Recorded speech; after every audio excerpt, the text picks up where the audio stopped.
All right, I'm back. Yeah, my system completely crashed. That was weird. I don't know what happened. It just completely locked up. I've never had that issue before while streaming. But there's been weird stuff happening on here lately with this, especially when I use OBS. It seems like after the last update, it's just been a little bit wonky. Hopefully after that complete lockup and crash, it's going to be better now. So let's go back to doing what we were doing. Where was I? PDP? Let me open up browser. Open up a browser again. And let's see if this works. Cool. Okay, that actually worked pretty good.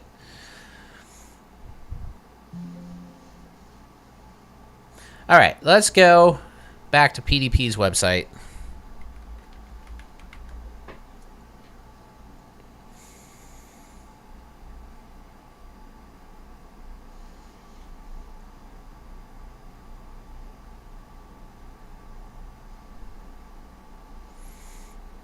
I accidentally clicked on Sweetwater. I'm an idiot. Okay, let's do this. That's okay if we want to check prices, though. All right, now, yeah, I think, we pretty much covered, unless we're talking about bop-sized drums, all of their compact. But the thing is I think PDP pretty much offers a bop kit in every line that they do, which is pretty cool.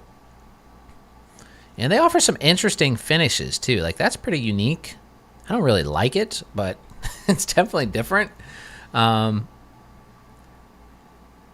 some of these I really like. This charcoal burst lacquer, that's pretty nice. Satin black, of course, I'll like. Pearlescent white lacquer. Let's take a look at that. No, it's okay. I'm not crazy about it.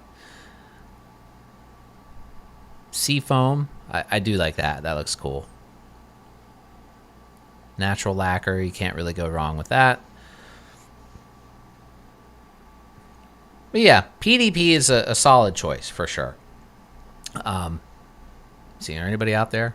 I don't know if this even went back to the original stream that it was on, or if anybody's even seeing this or what's going on. But when YouTube, puts the stuff back together, it'll combine those two videos since before I crashed. But my kilobyte per second is like insanely low again. It's like down to like 0 and then going up to 5,700.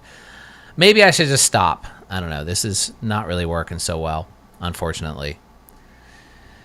So, yeah. I'm going to go ahead and call it, I guess. Even though I'm having fun. Well, let's see. Do I want to call it? Well, there's 3 of you there now. Okay, I'll keep going. All right. Hopefully you guys got back on the stream here. And hopefully the quality isn't too bad. And hopefully it doesn't crash again. All right. So what other drum companies should I look at? What other companies out there, or you guys out there, want to see me talk about? Any suggestions? I already went over Tama, Pearl, PDP, Ludwig. What else? Sonor. Are there any more that offer compact setups that you think I should talk about? I know that some of the smaller companies like Dixon drums. Let's take a look at those, because those actually look pretty darn cool. Oh, and I know another company I definitely want to talk about. They're not really compact. Actually, let's talk about them first.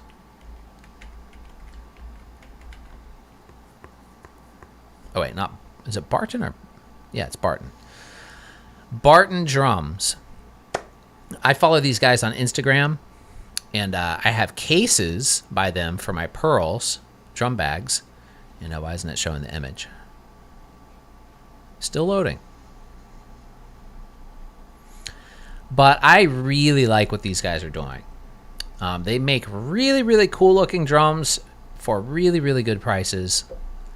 And they're all very like vintage inspired, setups. They're just amazing.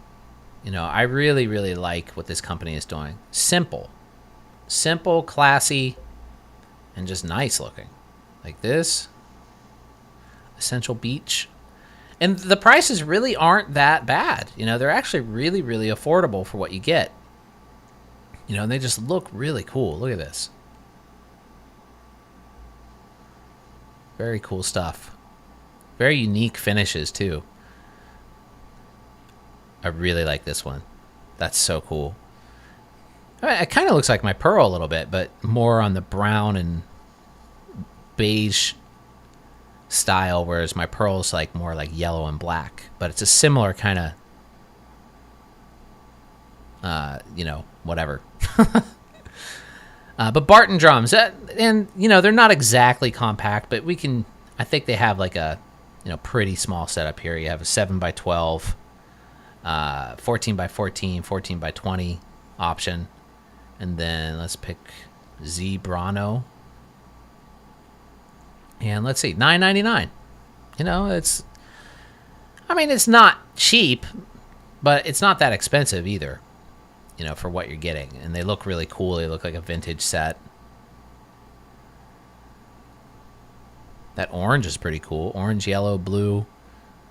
What do we have here? This is like a gloss something. But yeah, very cool stuff. Oh, that one's not available. But let's talk about Dixon drums. Because Dixon does offer some compact sets. I'm 99% sure. And this company, surprisingly, has been around for quite a long time. They're not that known. I think they're from... I can't remember which country they're from. I think originally they were a US-based company, but I believe some company in Asia bought them. And I can't remember. I'd have to look. But I don't think it's China or Japan. I think it's like somewhere else. Let's see if we can figure that out. Let's go to... Well, first off, let's just look at the drum kit. So how about this? Little Rumor. That sounds like it's compact. Yeah, so there we've got a pancake bass drum. This thing's really cool. Snare drum looks really small. Let's see. Let's watch the video.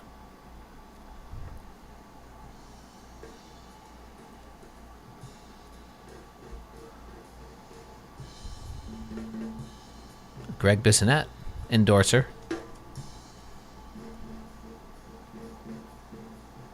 Now, it's tuned a bit high for my taste. I wouldn't tune it like this, but the snare drum also looks very small in proportion to the toms. I like the bass drum, though, a lot. And the toms. I'm just not crazy about the snare. I think the snare is too small to go with those. You know, if you made everything else smaller, then that snare would be okay. But let's take a look at what the actual details are. So 7x20-inch bass drum, that's actually pretty big kick, you know, as far as diameter goes, but only 7 inches deep. So, the thing is that I think finally some people, well, Tama definitely figured this out, but other companies seem to be taking a little more time to catch up on this, bit of knowledge, which is, I believe that it's better to have bigger diameter drums that are shallower than smaller diameter that are deeper. As far as sound quality and portability goes, because the major advantage of having them be shallow is you can stack them, and then you can just put everything in one case. Whereas if you have small diameter drums that are still basic normal depths, then they become much harder to put in a case and carry around. So shallow, large diameter is definitely better. You don't want to go too big. 20 is borderline to me, but for a compact. But I mean, that's still pretty good. The fact that it's only 7 inches deep. I really like 18-inch bass drums these days, though, for portable stuff, I think. Well, and in general, I just kind of like the sound of an 18. And honestly, you don't need a kick drum riser to use an 18-inch bass drum. I used to on my old Imperial Star Bop. It came with one, and I used to use it. But when I got my Club-Jam Mini, At first I was like, how's this going to be without a riser? It's totally fine. Like, it does not matter at all. It actually, it doesn't hit, the beater doesn't hit in the center of the drum, but it doesn't seem to affect it in a negative way. It sounds really good.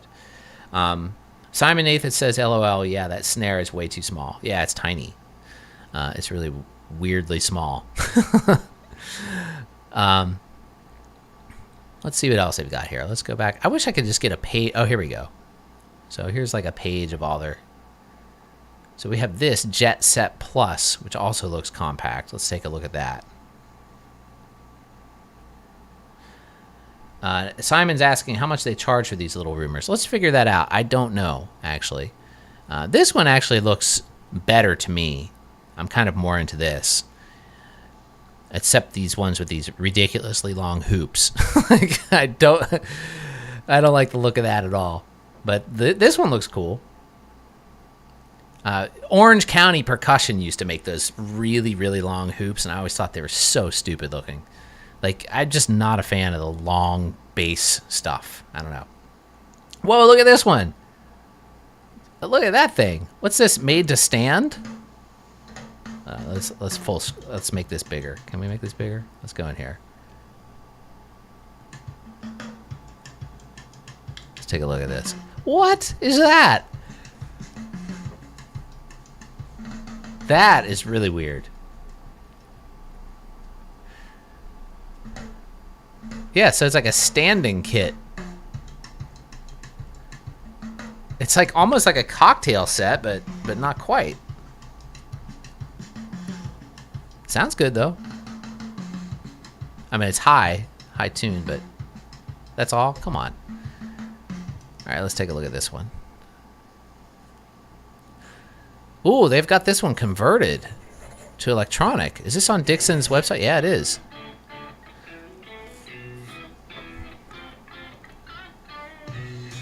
I think they might be in Malaysia. I'm gonna have to look. We'll figure that out. But they're a very cool company. I like what they're doing, you know, and the styles that they're going for.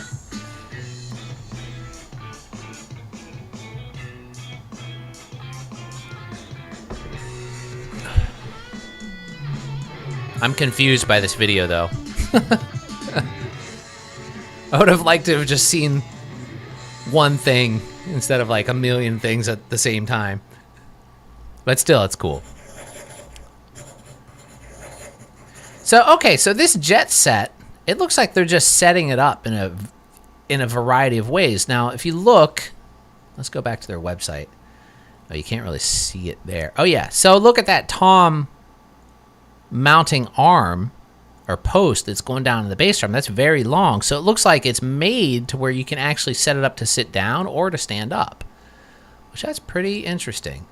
And I think these things come with mesh heads too, like on one side, so you can flip them over and have mesh. Let's look at configurations. So, wow, they offer quite a few configurations. 12 by 16, 6 by 8, 6 by 10, 10 by 12, 4.5 by 12. Nice. Those are good. And it comes with bags? Is that what that's saying? Yes. Cymbals not included. And it comes with a hardware pack. Okay, we have to figure out what these things cost. So let's see who has them. I don't know if Sweetwater even has these. They seem to be pretty hard to find.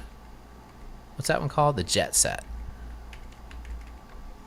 I might have to look on Reverb to find one of these. Nah, see, they don't have it. All right, let's look on Reverb. Or maybe even eBay.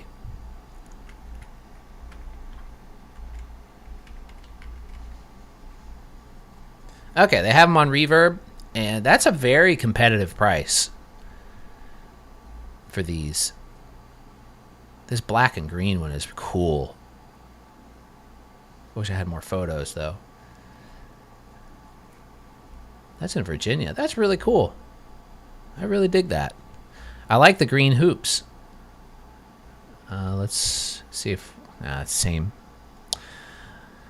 Even though I'm not crazy about these long white... I don't know. They should have just made the hoops the same on that one. But it's still pretty cool. Still pretty cool, but I don't like those hoops. Simon says that's actually not that bad. Yeah, not at all. Especially the fact that it comes with hardware. I really like the black. Let's take a look at the white one. The white one's pretty cool too.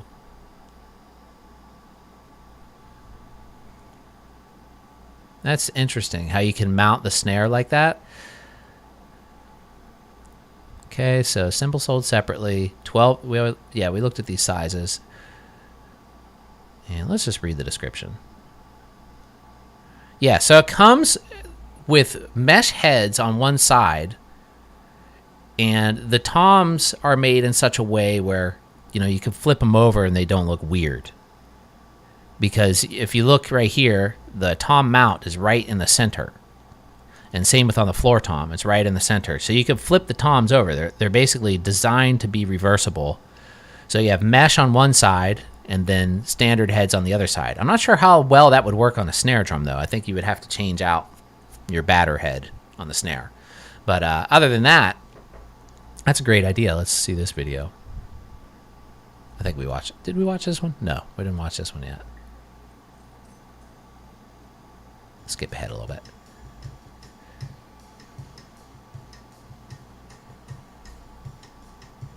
Oh, wait, I have the audio muted. Damn, was that muted on the other one? Sorry about that.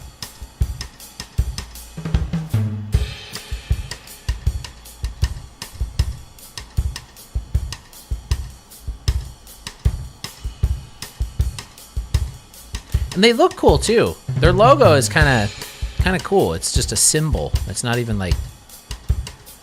Actually, the symbol is Dixon. It's all the letters together. I just noticed that. That's pretty cool.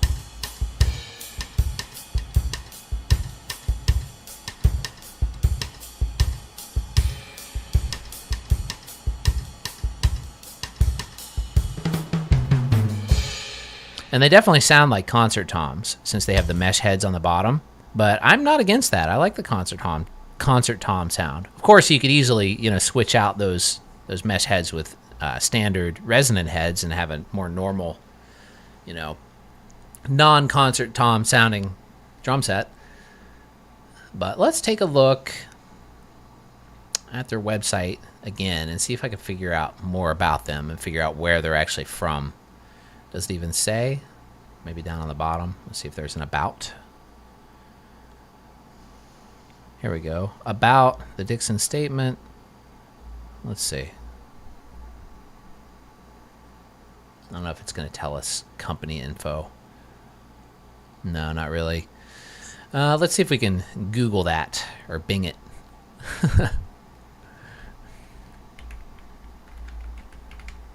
History. Dixon drums. Let's see what Wikipedia says. Not always correct, but yeah. Oh, they're in Taiwan. That's really cool. Founded in 1979, they're distributed in the United States by St. Louis Music, who also distributes Ampeg and Crate, if you didn't know that. And they were founded, yeah, see, originally they were in St. Louis. So the old Dixons, if you can find them, were made in the USA, but now they're made in Taiwan. But Taiwan has, there's several, well, not several, but I can think of one other Taiwanese drum company, which is Mapex, which makes some high-quality drums, too. Although Mapex are, at this point, a much better-known drum company than Dixon. I think a lot of people still don't really even know who Dixon are. But them getting Greg Bissonette to play, you know, Dixon drums is actually pretty good. I mean, not to take anything away from Greg. He's a legend. He's amazing. But they might want to try to sign some younger drummers because there's a lot of kids that don't know who Greg Bissonette is, unfortunately. You know, try to get some YouTubers to play the drums. But yeah, they're cool. I really dig what they're doing. Dixon drums, cool company, cool drum sets, good prices. Let's go back and look at those again. Let's just see what other Dixons they have. Let's do Dixon. Oops, wrong button.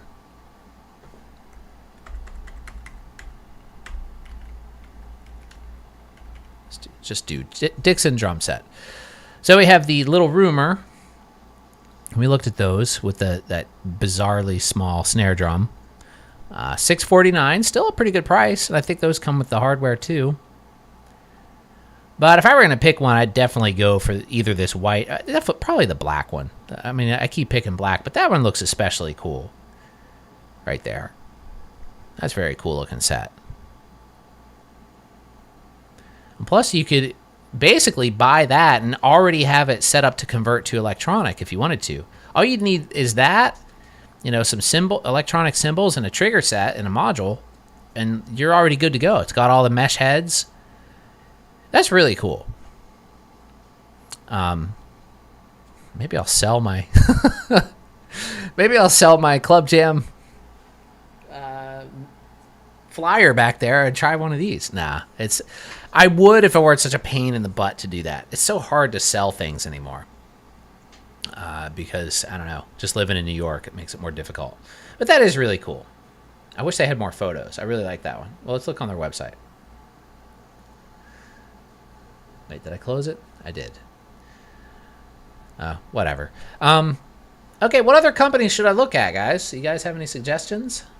Any other companies out there you think I should take a look at? Drum companies. We could talk about cymbals a bit. Cymbal companies. There's a lot of cymbal companies out there. So many. I've been playing Paistes lately again. I played Paistes for many, many years, actually. I played Paistes back when I was in the band Lincoln. Which, actually, if you don't even know this, I know, it's weird. I have the Lincoln fan base, which are, from years ago. And then I have, the more modern fan base, which is you guys who watch YouTube. And a lot of the fans don't even know, about the other thing, the other era or whatever. Because, Lincoln, we toured all over the country and had a handful of singles out and 7-inches and stuff like that. But anyway, we just had our anthology re-released, digitally remastered, or not digitally remastered, it was totally remixed. What they did is they went in and took all the original reel-to-reels, the multi-track reel-to-reels, and transferred them to digital, and then the whole thing was completely remixed by Jay Robbins from Jawbox. And it sounds awesome. It's on, well, you can pre-order it now on Temporary Residence Limited record label website, as well as stream. We have one single out, re-release single, or anthology single. Actually, it was never released, the single that's out right now. It's called Repair and Reward. But that one's out on Spotify, and then the rest is going to be out, I think, later this summer. You could pre-order the LP and cassette and CD, though I think the vinyl all sold out already. Let's just take a look real quick.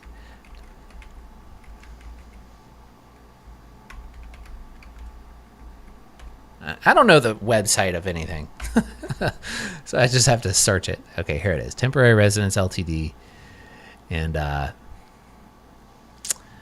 okay, so here it is. Lincoln, the T-shirt vinyl bundle is sold out, and that's us right there. Let's go to here. So CD you can still get. Black vinyl sold out. Blue vinyl sold out. Cassette you can still get. But let's see if there's some pics of me in here. Yes, there's me right there. You can't really see it too well. But that was in the 90s. This one right here on the lower bottom, that's one of our earliest shows. I think I was probably only 16 in that photo. It's crazy. But yeah, so this all just got re-released. And what was my point of talking about that? I guess I just wanted to tell you guys, but also just to say that a lot of there's a lot of people that are fans of Lincoln that have no idea that I have a YouTube channel and that I do stuff like this. One of them, after this came out, after they announced this, sent me a message on I think it was Facebook. It was I had no idea that, you're even still around. I'm like, I never stopped. I've been releasing music since, like then. I never stopped.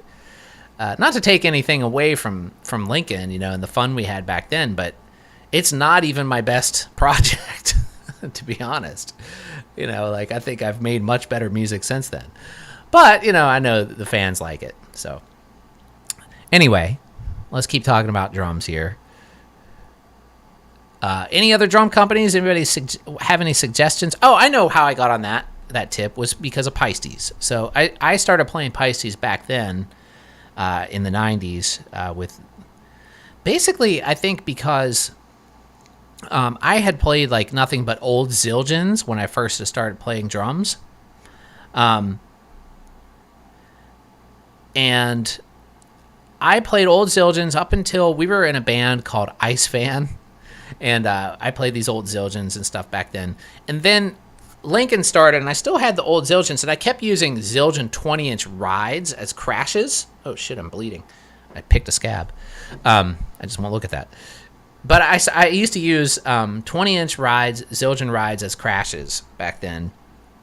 And one of my friends, well, actually, it was a band that I just saw, like, became introduced to, but he became my friend later.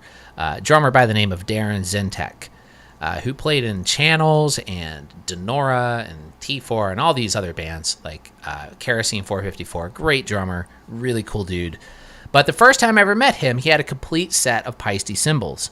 And when I saw him play those cymbals, like, it was like I heard cymbals for the first time. Like, they sounded totally different, but were the exact sound that I was looking for at that time. Like, they just sounded better to me, like, way better. They had, like, this clarity. Like, see, now it's different. Like, people kind of are going for a more trashy and dry sound, whereas, like, Zildjians and Sabians and stuff have that. And I like that, too, now. But, I mean, I'm just talking about at the time. I really, when I first heard those Paistes, I was like, damn, those things sound so cool. And so I just had to get all Paistes. And so I started playing Paiste hi-hats, a ride cymbal, and crashes. And then I think my setup in Lincoln was I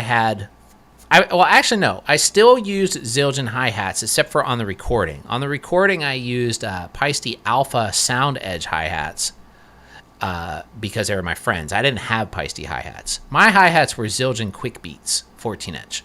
But all the other cymbals, I had a 22-inch Paiste 3000 Power Ride, what was my first crash here?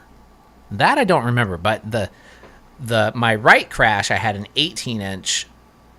Well, it actually changed from time. Oh wait, I used 3 crashes then. Okay, so I had an 18-inch Paiste Rude on my right, and then I had a 20-inch. I believe it was either a Rude or a 3000. I think it was a 3000 crash, and then I had I think another 18-inch 2000 on my left. And then I broke, I used to break them quite a bit too. So those switched around some. Sometimes I used a 2000 18-inch China or 20-inch China maybe on my right instead of the Rude.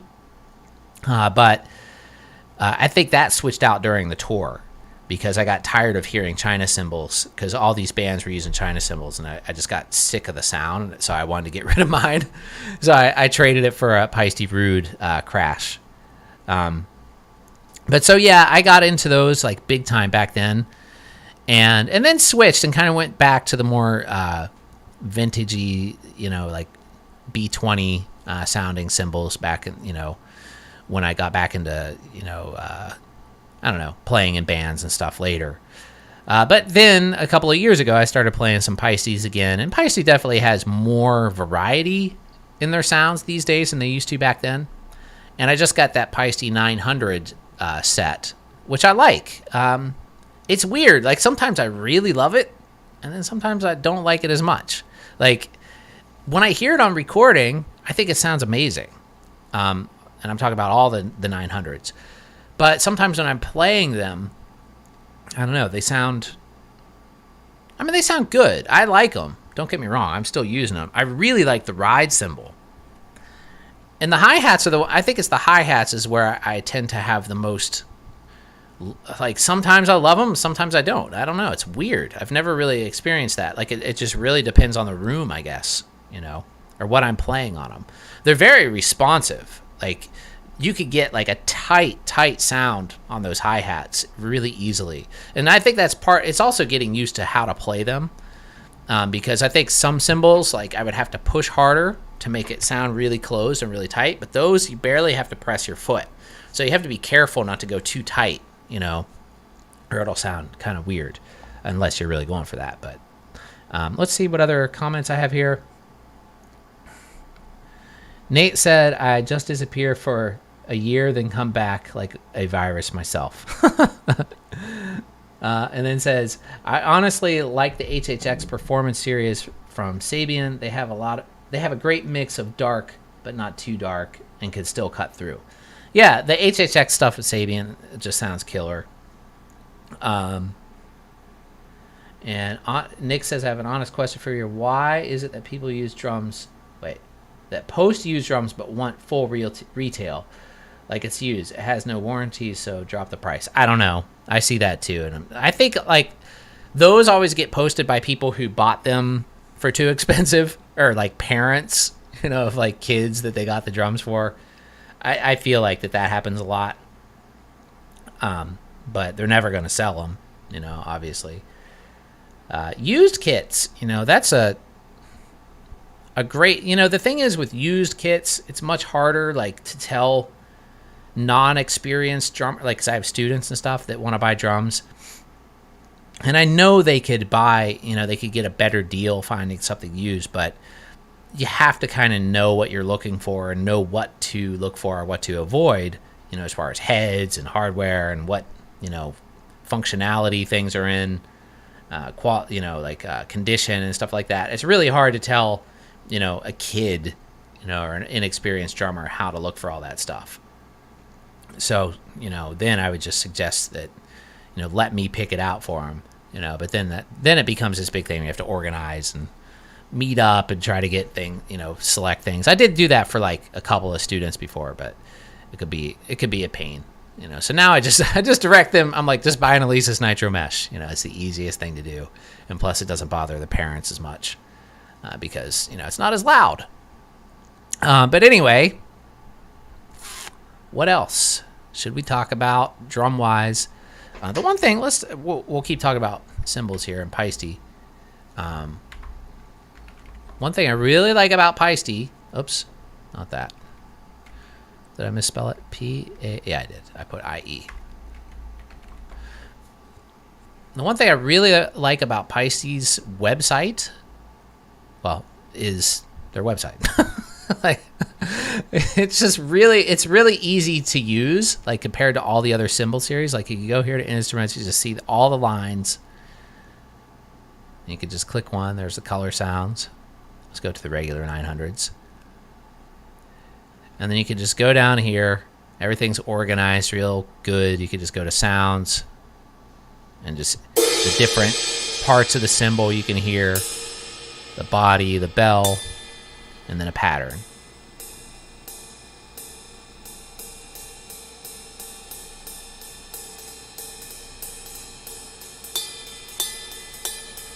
So, I mean, all the other cymbal companies have something similar to this, but none of them are as easy to use and as well laid out. So it makes like picking out cymbals from Paiste really, really easy.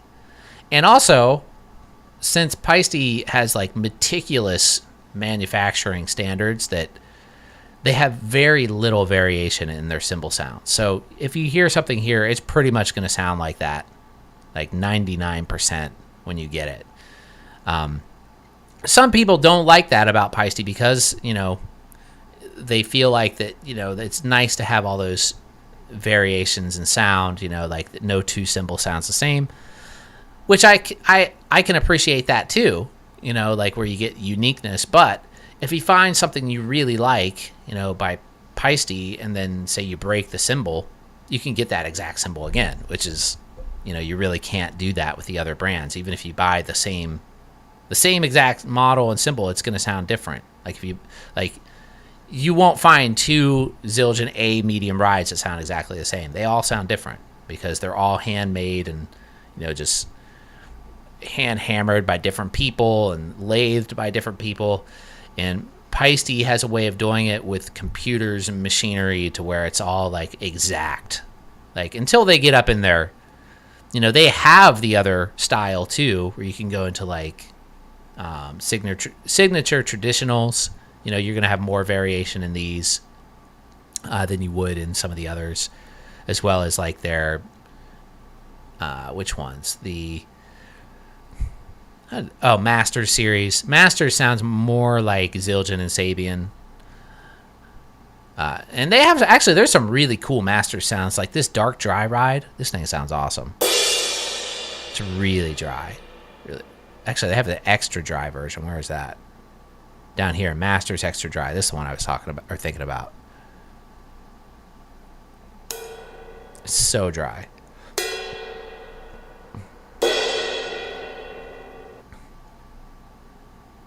I mean, it doesn't work in all styles of music, but if you want that kind of thing, then they have it too. But the thing is with Paiste is they're just more expensive than most other brands.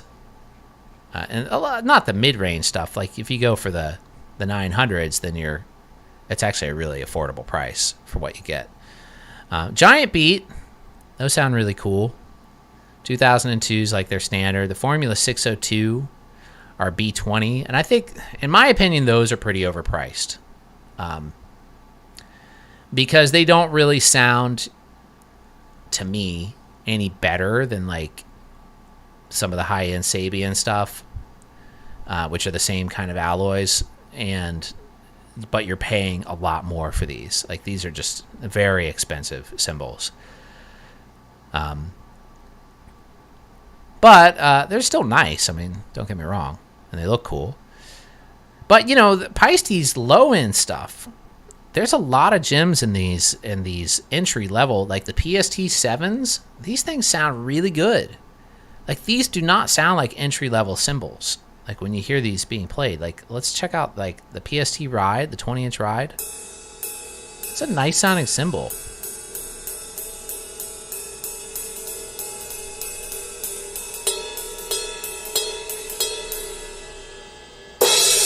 Edge, body, bell. Hi-hats. I really like the light hi-hat. See, this is what I find to be interesting. We can do... let me show you guys something that I've done here. Let's play the pattern on these light hi-hats.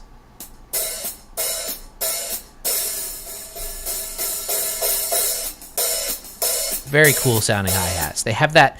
They have these... The thing I like about these, let's add these to the sound room. So I'll add those there. The thing I like about these, they sound like the Giant Beats to me. We go into the Giant Beats, and let's check out the Giant Beat hi-hats right here. Let's listen to that pattern there.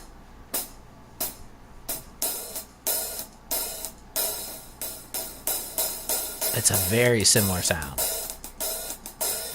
The Giant Beat hi-hats are like the 14-inch only. Let's check that out. The Giant Beat hi-hats are actually quite thin, and they have this papery kind of like, I don't know, like there's this really specific sound to them that I like, and the PST-7 light hat sounds very, very similar. Let's check that again. It's almost exactly the same, actually. Let's go here. It's both together. Sorry. See, both together, and you could hardly tell. Honestly, I almost like the PST-7 a little better.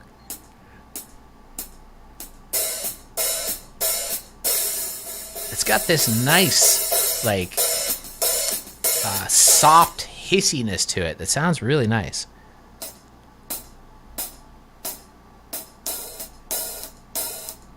But I also feel like whoever demoed these, the guy who did the Giant Beat is hitting with the tip of his stick more, whereas the guy who did the PST-7 is using the shoulder, which I kind of like to hear how that, like, I get more of an idea of what it sounds like to me if I use the shoulder of the stick on a hi-hat.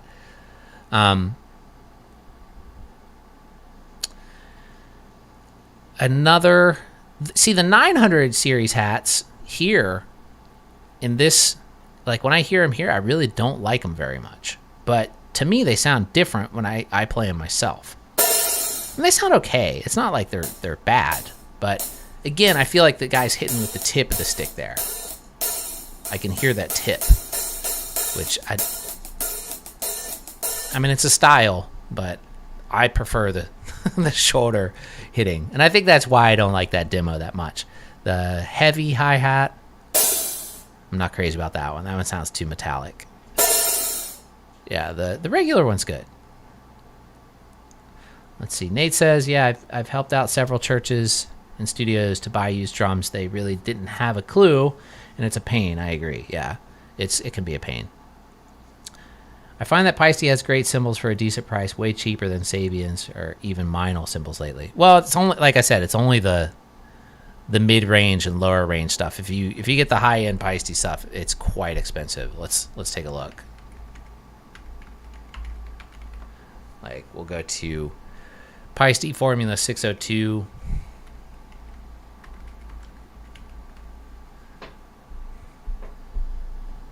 Is kind of ridiculous.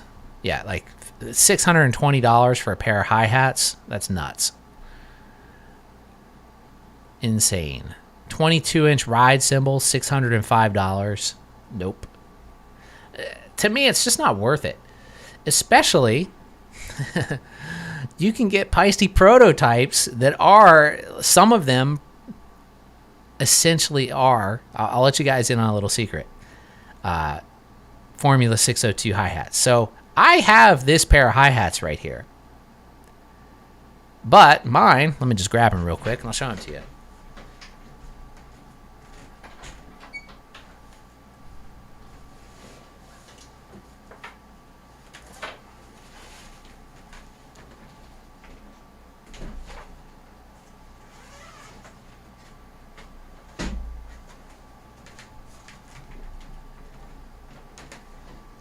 Okay, so let me make the screen full here so you guys can see this. These are Paiste prototypes. T20 alloy, which is the same alloy that the 602s are made out of. And even if you look, let's take a very close look at this hammering on this cymbal. And then I'll show you the bottom. See how the bottom's got the deeper hammering in it? Okay, now let's go back and look at the 602s. Okay, oh wait, you guys aren't seeing that. Why aren't you seeing that? Oh, I'm in the wrong. Sorry about that. When I was showing you those prices, you weren't even seeing that. Okay, let me paste this here.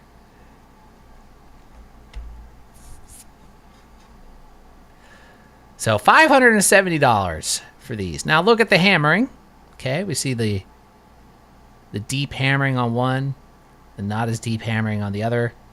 Logo is actually even quite similar to what I have. The only difference being mine says prototype underneath. Now you may be wondering where do you get the prototypes? Now it depends, but I got mine from Memphis Drum Shop, and guess how much these were? $240, brand new. $570 for the 602s, $240 for the prototypes. Now the prototypes, the thing is with the prototypes is they are any number of alloys and cymbal lines that Paiste makes. So you have to kind of go through them and figure out the one that you want. I actually bought these because I was, like I said, I was kind of iffy on those 900 hi-hats, so I wanted to get these to use with the rest of the 900 series to have a T20. They call it T20, but it's B20 bronze hi-hats to use. So I'm going to try these on the next show, and we'll see how they go. But, yeah, if we go to mycymbal.com, which I'm sure all of you guys have seen their videos. I can't type and talk.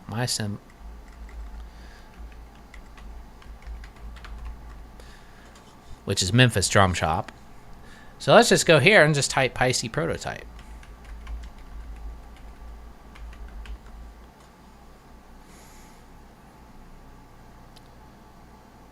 And I believe what happens here and why these things even exist is I think Paiste sends these prototypes to like the bigger stores to get their feedback on them.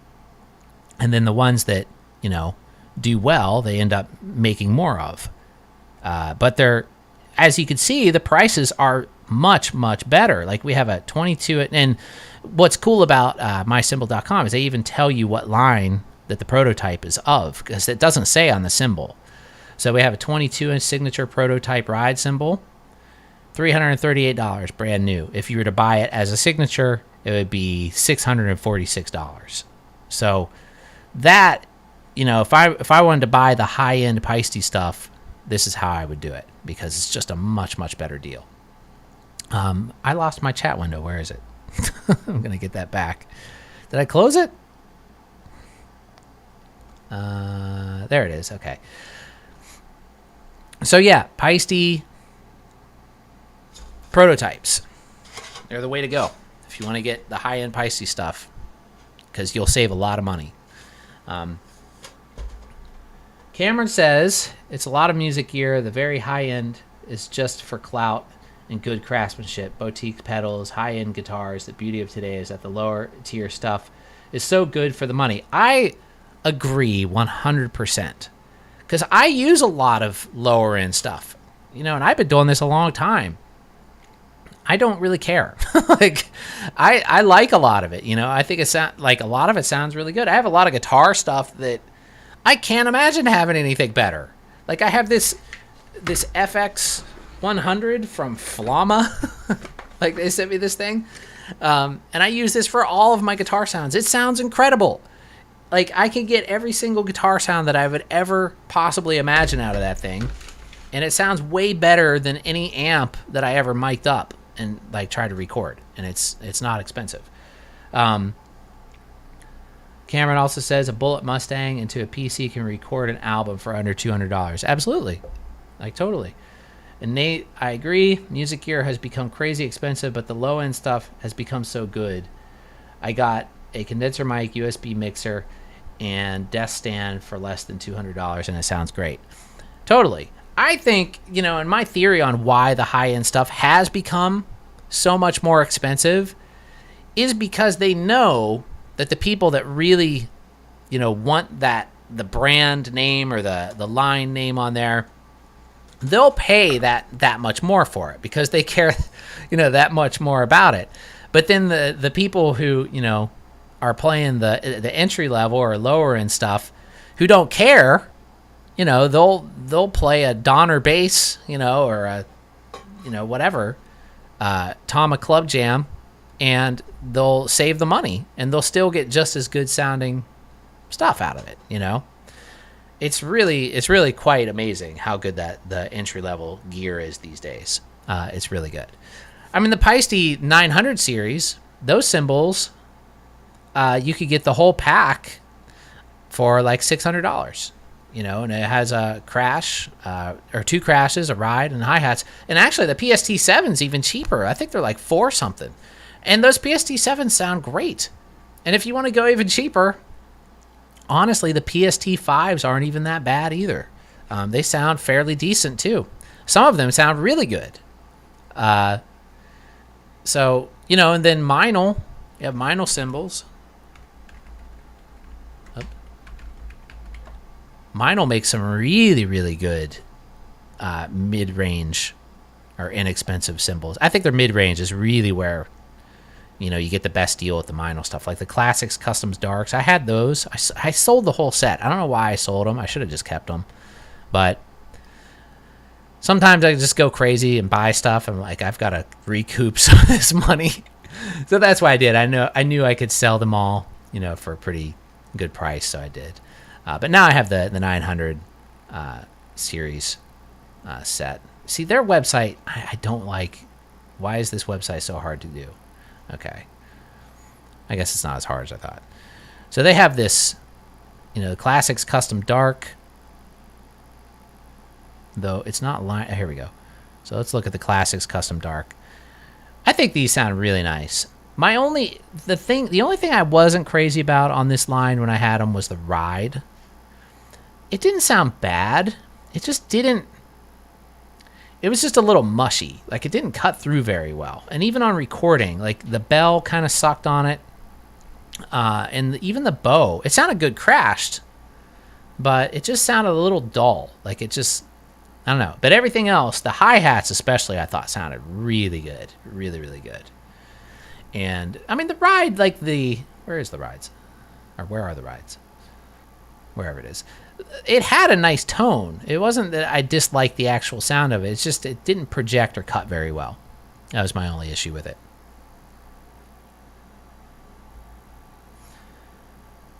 Nate says, you mean like Roland 5,000 for electronic drums? Seriously, Roland. Seriously.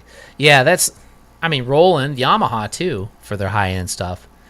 I mean, in a way, though, you know, I can kind of understand that more so than like a $4,000 guitar, you know, because there's a lot of R&D goes into those electronic drums, and it's not cheap to manufacture all that stuff. You know, they have, you know, especially when you get into like, you know, the high-end Roland stuff. Let's take a look. Take a look at their drums. You know, they have the V drums, acoustic design. But yeah, it is. I think it could come down in price for sure. But if you get the lower end Roland stuff, it's not too expensive. The TD-07s aren't that expensive, and they're really good for what you pay. I have a student that just got one of these, and he loves it because the sound is good. They're easy to use. You know, it's good enough. Hi, it's better than average. It's better than like any of the Elisa stuff is going to give you. ATV is actually quite competitive with their pricing, even for the full kits. It's just hard to get here in the U.S. Geez, it's already almost 1 o'clock. I might have to get out of here. Gotta start making some lunch, and then I have some students. So anyway, thanks for watching, everybody. Again, thanks for hanging out. That was another fun stream. I like doing these, just looking at drums and talking about drums. It's fun. Don't forget to check out, hey, look, if you really want to help me out, help out the band that I'm doing, The Demonic Sweaters, there's a link down in the description. We're trying to raise enough funds to go to this studio called Deep Dive Studios here in Brooklyn. And we're about halfway there. So if you can throw in anything at all, even if it's like $5 or $10, that'll help us get to that studio. So check that out. Follow me on Spotify, Demonic Sweaters. And don't forget to subscribe and click like. Leave a comment down below if you're watching this in the future. And thanks for watching, everybody. Thanks for all the comments. Nate and Cameron. And who else was here today? Simon. There was some more in the previous chat, but I lost that one. Sorry about that. Metal Zone or whatever his name was. I forgot your screen name too. Sorry. But thanks for watching, everybody. I'll see you guys really soon. Have a great day.